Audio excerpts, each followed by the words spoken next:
and today we are going to discuss how to find out the coordinates of the foot of the perpendicular. So let's start. First of all you can check कि we have a line, मेरे पास एक line है जिसका equation है x plus 2y plus 1 is equal to 0 और we have one point P जिसके coordinate है 0,0. Now what we are going to find out here? देखिए अगर मैं P से सामने वाली साइड पे एक परपेंडिकुलर ड्रॉ करता हूं तो let that foot of the perpendicular is your m, so there must be any coordinate here. m के कुछ ना कुछ कोऑर्डिनेट होंगे और जो कि मैं यहाँ पे फाइंड आउट करने जा रहा हूँ. तो अब शायद आपको हेडिंग समझ में आ गया होगा कि what we are going to do. मैं किसी भी पॉइंट से एक जनरल लाइन पे एक परपेंडिकुलर प्लॉट करूंगा और मुझे फिट के कोऑर्डिनेट्स फाइंड आउट करने हैं. तो चलिए देखते हैं कि हम कितने मेथड से ये कोऑर्डिनेट्स को फाइंड आउट कर सकते हैं. और सबसे पहले मैं बिल्कुल बेसिक मेथड इसमें यूज करने जा रहा हूँ. सो यू कैन सी कि हम क्या कर सकते हैं. देखिए अगर m के कोऑर्डिनेट्स हमको पता करना है या m के कोऑर्डिनेट्स मुझे निकालने हैं तो ठीक है, हम क्या क्या आइडियाज यहाँ पे यूज कर सकते हैं. सबसे पहले तो लेट m के कोऑर्डिनेट मैंने यहाँ पे एज्यूम किए हुए हैं अल्फा कोमा बीटा. फाइन. अगर m के कोऑर्डिनेट्स अल्फा कोमा बीटा है तो जो m पॉइंट है वो x plus 2y plus 1 is equal to 0 को ऊपर लाई कर रहा है, यानी कि ये जो अल्फा कोमा बीटा पॉइंट है ये गिवन इक्वेशन को सेटिस्फाइड करेगा. So what I have done, मैंने अल्फा बीटा को गिवन इक्वेशन में सबमिट किया and we are getting the result alpha plus 2 beta plus 1 is equal to 0. अब देखिए अल्फा बीटा में एक इक्वेशन तो मेरे पास आ चुकी है, पर आप देखेंगे कि यहाँ पे दो वेरिएबल है और अगर जब भी आपको दो वेरिएबल्स कैलकुलेट करने हैं तो we need minimum 2 condition. Single condition से दो वेरिएबल जनरेट नहीं किए जा सकते, तो ऑब्वियस है मुझे किसी और कंडीशन को भी यहाँ से जनरेट करना पड़ेगा. तो ठीक है, अगर मैं एक अनदर कंडीशन की बात करूं तो हम लोग जो दूसरी कंडीशन यूज करेंगे वो कंडीशन ये है कि देखिए एक ये लाइन है L जिसकी इक्वेशन है x प्लस 2y प्लस 1 बराबर 0 और एक ये लाइन है PM जो कि ऑब्वियस है इसके परपेंडिकुलर है. ये कंडीशन है क्वेश्चन में. अगर PM लाइन L पे परपेंडिकुलर है इसका मतलब ये हुआ कि अगर मैं PM का स्लोप निकालूं और L का स्लोप निकालूं तो दोनों का प्रोडक्ट आपको -1 मिलेगा, क्योंकि this is a general condition. If two lines are perpendicular to each other तो दोनों के स्लोप के प्रोडक्ट की वैल्यू -1 होती है. ये जनरल कंसेप्ट है, अगर आप कोऑर्डिनेट ज्योमेट्री पढ़ रहे हैं तो वहां पे ये चीजें आपको पता होती हैं. चलिए फिर आगे मूव करते हैं. तो जैसा मैं अभी आपको बता रहा था कि यहाँ पे PM और L लाइन आपस में परपेंडिकुलर है. So first what we have to do, मुझे दोनों का स्लोप निकालना पड़ेगा. तो यहाँ पे ये जो लाइन है x प्लस 2y प्लस 1 बराबर 0 जो लाइन आपको नजर आ रही है, अगर मैं इस लाइन के स्लोप की बात करूं तो slope of line L is equal to -1/2, क्योंकि if there is the general equation ax plus by plus c बराबर 0, अगर जनरल इक्वेशन है तो इसका स्लोप होता है -a/b. आई होप सो कि आपको याद आ गया होगा. और एक आपने पढ़ा होगा कि अगर लाइन पे कहीं भी दो पॉइंट अवेलेबल हैं और let the first point is x1 y1, दूसरा पॉइंट x2 y2, और अगर आपको स्लोप रिक्वायर्ड है तो स्लोप होता है y2 minus y1 over x2 minus x1 की. मींस अगर आपको PM का स्लोप निकालना है तो PM का स्लोप होगा beta minus 0 upon alpha minus 0. तो यहाँ पे मैंने ये मेंशन किया हुआ है कि slope of PM is equal to beta by alpha. Finally जैसा मैंने आपसे कहा कि वी नीड 2 कंडीशन, हमें यहाँ पे 2 कंडीशन रिक्वायर्ड है. तो एक कंडीशन तो मैंने पुराने पेज पे आपको डिस्प्ले किया हुआ था और एक कंडीशन यहाँ से जनरेट होगी कि इन दोनों स्लोप का प्रोडक्ट जो है वो -1 आपको मिलने जा रहा है. तो हम लोग लिख सकते हैं beta upon alpha into -1/2 is equal to -1, या फिर directly I can write it beta is equal to 2 alpha. तो फाइनली मेरे पास अब यहाँ पे 2 कंडीशन है. ये फर्स्ट कंडीशन थी जो मैंने लास्ट पेज पे आपको समझाया था कि alpha plus 2 beta plus 1 is equal to 0, और ये दूसरी कंडीशन है beta is equal to 2 alpha. जब मैं दोनों इक्वेशंस को सॉल्व करूंगा, when I will solve the equation number 1 and equation number 2, simply linear equation आपको यहाँ पे यूज करना है. So the value of alpha you will get -1/5 and beta you will get -2/5. तो ये तो फर्स्ट मेथड है. अगर आप कुछ भी नया नहीं डिस्कस करना चाह रहे हैं, पुरानी जो कोऑर्डिनेट ज्योमेट्री का जितना बेसिक अगर आपका क्लियर है उसको केवल आप यूज करेंगे, तो ऐसे आप फिट के कोऑर्डिनेट्स निकाल सकते हैं. अब चलते हैं किसी और मेथड्स पे, मतलब और भी मेथड हम यहाँ पे डिस्कस कर सकते हैं फिट के कोऑर्डिनेट निकालने में. तो देखिए यहाँ पे एक सेकंड मेथड मैंने यूज किया है कि पिछली बार हमने क्या किया था कि m के कोऑर्डिनेट्स हमने एज्यूम किए अल्फा कोमा बीटा, तो वहां पे 2 वेरिएबल थे. लेकिन इस बार मैं क्या कर रहा हूँ कि मैं सिंगल वेरिएबल में ही काम करने की कोशिश करूंगा. तो मैंने क्या किया कि लेट ये जो m पॉइंट है, ये जो फीट है, इसके x कोऑर्डिनेट को अल्फा लेट कर लेते हैं. अगर मैं पिछली बार भी अल्फा माना था लेकिन y कोऑर्डिनेट को पिछली बार आपने बीटा माना था, मैं इस बार बीटा नहीं मान रहा हूं, मैं इस बार क्या करूंगा, ये जो x इजिकल टू एल्फा है वो इस लाइन की क्वेश्चन में सबमिट कर देंगे, क्योंकि m जो पॉइंट है वो लाइन के ऊपर लाई कर रहा है। तो अगर आपने x इजिकल टू एल्फा इसमें सबमिट किया है तो जो भी करस्पॉन्डिंग y आपको मिलेगा वही m का ऑर्डिनेट भी होगा, मतलब the value of y axis होगा। तो यहां से जैसे आपने x की जगह अल्फा सबमिट किया तो y की वैल्यू आप देख पा रहे हैं ये निकल के आएगी -1 माइनस अल्फा बाई 2। अब देखिए पुराने और इस मेथड में अंतर क्या है। पुराने मेथड में दो वेरिएबल थे, एक वेरिएबल अल्फा था, दूसरा वेरिएबल बीटा था, और आपको दो कंडीशन रिक्वायर्ड थी। यहां भी डायरेक्टली या इनडायरेक्टली दो ही कंडीशन यूज हो रही है, लेकिन कैलकुलेशन थोड़ी कम हो गई। अब x कोऑर्डिनेट आपका अल्फा है, y कोऑर्डिनेट आपका है -1 माइनस अल्फा बाई 2, और again I am using the condition कि pm लाइन और l लाइन क्योंकि आपस में परपेंडिकुलर हैं, so what we can do कि l का स्लोप तो हम निकाल चुके हैं, वो -1/2 है, और pm का स्लोप कैसे निकालेंगे, अल्फा माइनस 0 और -1 माइनस अल्फा बाई 2 -0, और दोनों के स्लोप के प्रोडक्ट की वैल्यू -1 होगी। तो आप यहाँ देखेंगे because pm is perpendicular to l, तो -1 minus alpha by 2 by alpha into -1/2 it is equal to -1 के। जब फर्दर आप इसे सिंप्लीफाई करेंगे तो ये सिंपल बेसिक मैथमेटिक्स को यूज करके आप इसे सॉल्व कर सकते हैं। So the value of alpha you are having -1/5। इस अल्फा को उठा के आप ऑब्वियस सी बात है यहाँ पे सेट कर दीजिए y के डाटा में, सो -1 प्लस 1/5/2, और जब आप इसे सिंप्लीफाई करेंगे तो ऑर्डिनेट की वैल्यू आपको -2/5 मिल चुकी है। तो फाइनली दो मेथड से मैंने फिट के कोऑर्डिनेट्स निकाल लिए हैं। पर काफी बार क्या होता है कि ये जो अभी जो मैंने डाटा कंसीडर किया है वो काफी आसान डाटा है। देखिए पॉइंट आपके पास 0 0 है, लाइन भी आसान सी लाइन है, x + 2y + 1 = 0, तो ये दोनों मेथड लगाना आसान है।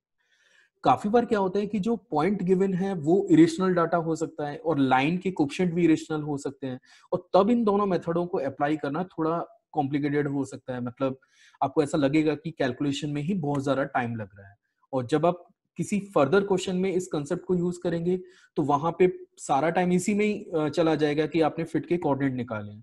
सो व्हाट वी हैव डन कि हमने इसके लिए एक फॉर्मूला भी तैयार करके रखा हुआ है। तो first of all we will going to discuss कि how we will generate the formula, मतलब मैं हम डेरिवेशन पे बात करूंगा, और फिर देखते हैं कि फॉर्मूला लगा के भी सेम रिजल्ट आना चाहिए। चलिए थोड़ा सा आगे मूव करते हैं।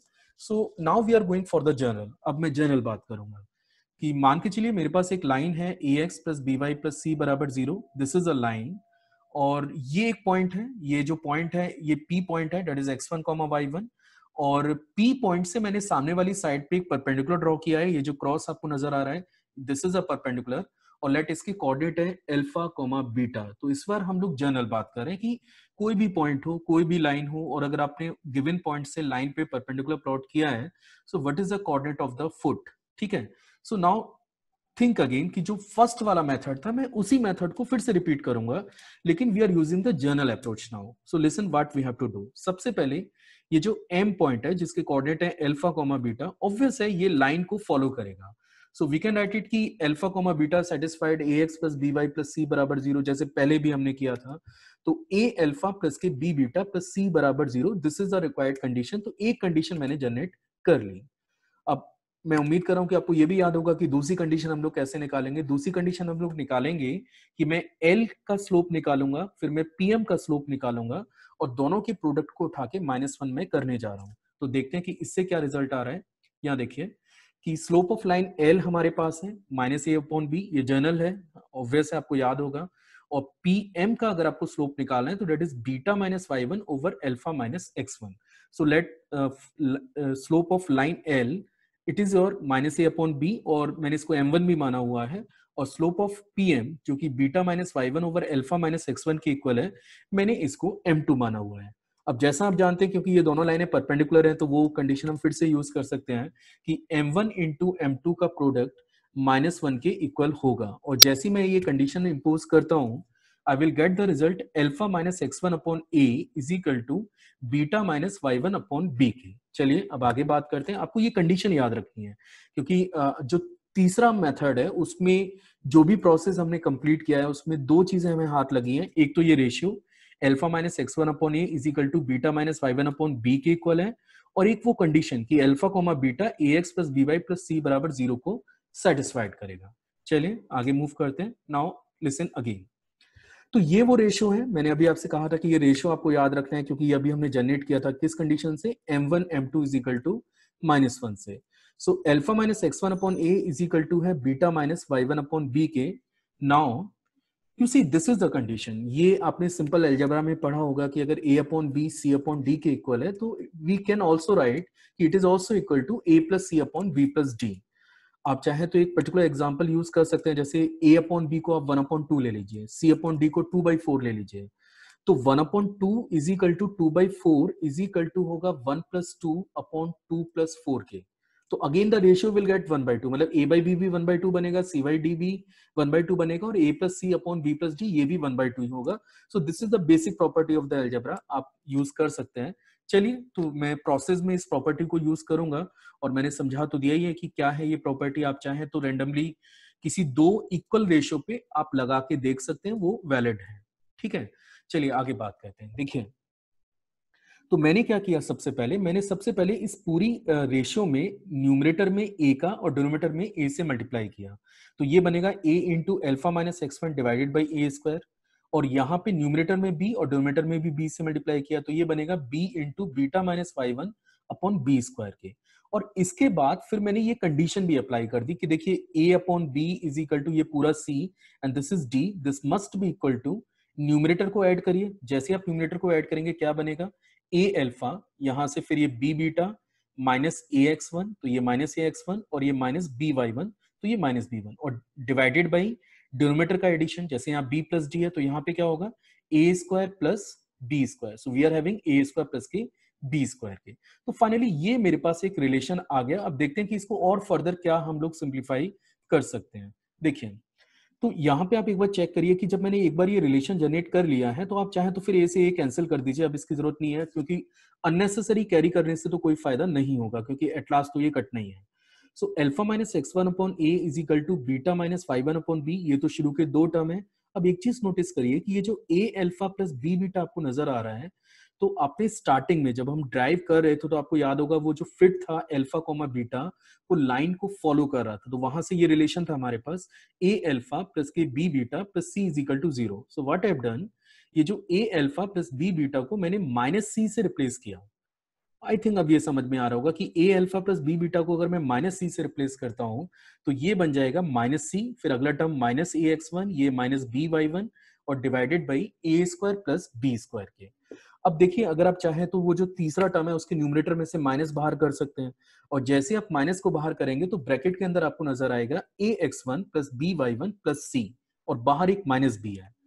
तो फाइनल रिजल्ट शायद हमें मिल गया है, and this is the final result कि अगर मेरे पास एक पॉइंट है अल्फा कॉमा बीटा, मतलब सॉरी एक पॉइंट है x1 कॉमा y1, और फिट के कोऑर्डिनेट है अल्फा कॉमा बीटा, तो ये जैसे मैंने लास्ट पेज पे आपको ये रिलेशन जनरेट किया था, so the relation is alpha minus x1 upon a is equal to beta minus y1 upon b is equal to minus of a x1 plus के b y1 plus c divided by a square plus के b square के। Obvious है आपको यहाँ पे ये पता होना चाहिए कि x1 y1 क्या है, ab क्या है, c क्या है। तो abc are the coefficient of x y and constant term of the linear equation. तो यहाँ पे अगर मैं कंपेयर करता हूँ तो a की वैल्यू 1 है, b की वैल्यू 2 है, c की वैल्यू 1 है। a तो मैंने बता ही दिया, a आपका 1 है, b आपका 2 है। अच्छा, x1 y1 क्या है, तो इस पर्टिकुलर क्वेश्चन के लिए आपको याद होगा जब हमने शुरू किया था तो इसी क्वेश्चन से शुरू किया था कि इस पर्टिकुलर क्वेश्चन के लिए x1 की वैल्यू 0 है, y1 की वैल्यू 0 है, और हम लोग इंटरेस्टेड है अल्फा और बीटा में। तो फॉर्मूला मेरे पास है, हमने पहले एक मेथड लगाया था कि अल्फा बीटा कोऑर्डिनेट एज्यूम किए, वो पॉइंट लाइन को फॉलो कर रहा है, फिर स्लोप का प्रोडक्ट -1 के इक्वल होगा, एक ये मेथड हमने लगाया। दूसरा मेथड हमने क्या अप्लाई किया था कि हमने x को अल्फा मान लिया और y को अल्फा के टर्म्स में ही फाइंड आउट कर लिया, और फिर ये कंडीशन यूज की कि दोनों का स्लोप का प्रोडक्ट क्योंकि -1 होगा, तो वहां से भी हमने अल्फा की वैल्यू निकाल के करस्पॉन्डिंग y पता कर लिया। और ये फाइनल मेथड है, मतलब जब थोड़ा सा डाटा आपका ट्रिकी हो, लग रहा है कि आसान नहीं होगा इस पे कैलकुलेशन करना, तो फिर आप इसे यूज कर सकते हैं। So the formula is alpha minus x1 upon a is equal to beta minus y1 upon b is equal to minus of a x1 plus b y1 plus c divided by a square plus b square. चलिए इस question पे इसको लगा के देखते हैं और देखें कि रिजल्ट सेम आता है या नहीं आता है। तो यहाँ पे आप देखेंगे कि अल्फा माइनस 0 अपॉन 1, क्योंकि x1 की वैल्यू 0 है, y1 भी आपका 0 है, तो बीटा माइनस 0 अपॉन 2, क्योंकि a की वैल्यू 1 है, b की वैल्यू 2 है, is equal to minus of, तो x1 की जगह 0 डालोगे तो पहला टर्म 0, y1 की जगह 0 डालोगे दूसरा टर्म भी 0, c की वैल्यू आपके पास 1 है, और divided by a square plus b square, तो a की वैल्यू 1 है, सो 1 का स्क्वायर 1 ही होगा, b की वैल्यू 2 है, इसका स्क्वायर आपके पास 4 होगा। और इस पूरे डाटा को अगर आप सिंप्लीफाई करते हैं तो आप देख पाएंगे, जैसे सपोज मैं अल्फा ही फाइंड आउट करता हूं, तो alpha upon 1 is equal to आ रहा है -1/5 के, क्योंकि ये 0 + 0 1, ये तो समझ में आ ही रहा होगा आपको। तो अल्फा की वैल्यू -1/5 और बीटा की वैल्यू जब आप निकालेंगे तो वो आएगी -2/5 की।